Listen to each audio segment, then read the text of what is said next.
आज मैं आज़ादी के अमृत महोत्सव पे बात करने वाला हूँ कि आज़ादी का अमृत महोत्सव जो मनाया जा रहा है क्या ये सही है। क्योंकि देखिए, हमें तो नहीं लगता कि हम आज़ाद हैं, क्योंकि आज़ाद आदमी, जो फ्रीडम वाला आदमी होता, जिसे आज़ादी होती है, वो पूरी तरह से आज़ाद होना चाहिए। और इस पे मैं सवाल क्यों खड़े कर रहा हूँ ये सब आपको बताऊंगा।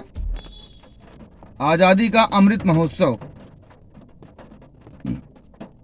सबसे पहला सवाल नंबर 1, अगर हम आज़ाद हैं तो VI जो कि लंदन की कंपनी है, ब्रिटेन की कंपनी है, ब्रिटिश की कंपनी है, वो हमारे यहाँ पे क्यों चल रही है?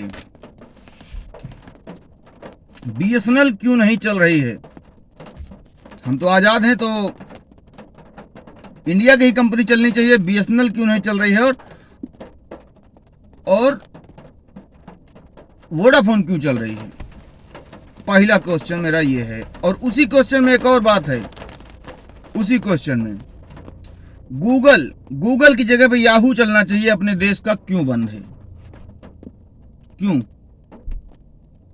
क्या कोई मुझे इसका कारण बता पाएगा? मेरे दोस्तों, मेरे तमाम दोस्तों को, मैं मेरे साथियों को, सभी को बोलना चाहूंगा, आज हम कहीं भी जाते हैं तो हमारी डिवाइस हमारे लोकेशन को ट्रेस करती है। हमारी मोबाइल फोन, हमारा सेल फोन लोकेशन को ट्रेस करती है और बताती है कि हम यहाँ पहुंचे हुए हैं। गूगल वहाँ उसको पता हो जाता है।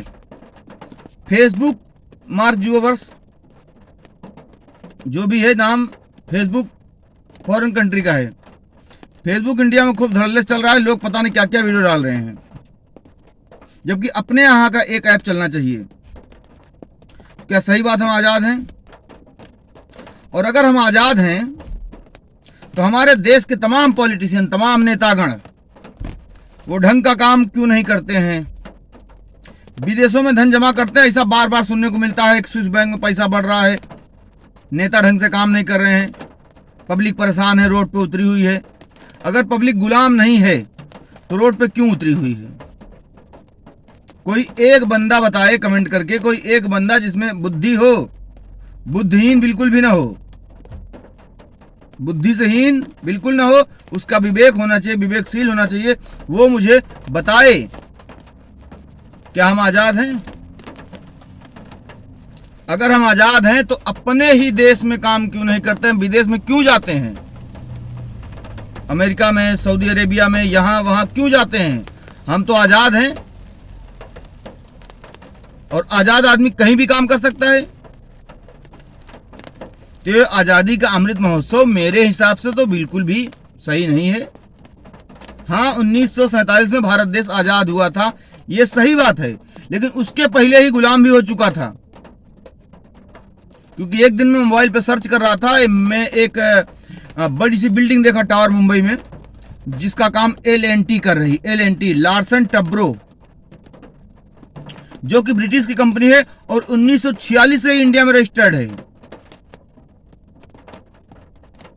अब आप समझिए कि हम कितना आज़ाद हैं।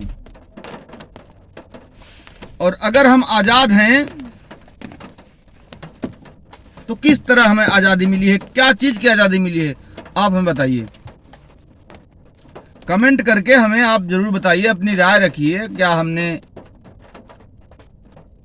सही बात बोला है कि आप आज़ाद हैं या नहीं हैं? आप कमेंट कीजिए। पर मुझे तो नहीं लगता कि हम आज़ाद हैं, क्योंकि हम अपने ही देश में, अगर दूसरे देशों का, हम अपने ही देश में अगर दूसरे देशों की चीजों का यूज कर रहे हैं तो हम क्या आज़ाद कैसे हुए? किस तरह के आज़ाद हुए? हम बिल्कुल भी आज़ाद नहीं हैं। देखिए, ये सब एक अपना, वो बोलते हैं ना, पिक्चर में क्लाइमैक्स होता है, क्लाइमैक्स को बनाए रखने के लिए तमाम तरह की चीजें आ रही हैं। तो हमें तो नहीं लगता कि हम आज़ाद हैं। आज़ादी है, अगर आज़ादी है दोस्तों, तो आप मुझे बताइए कि आज़ादी आपको कहां कहां है, किस किस चीज पे आज़ादी है? कमेंट कीजिए, लाइक कीजिए, वीडियो को ज़्यादा शेयर कीजिए। धन्यवाद।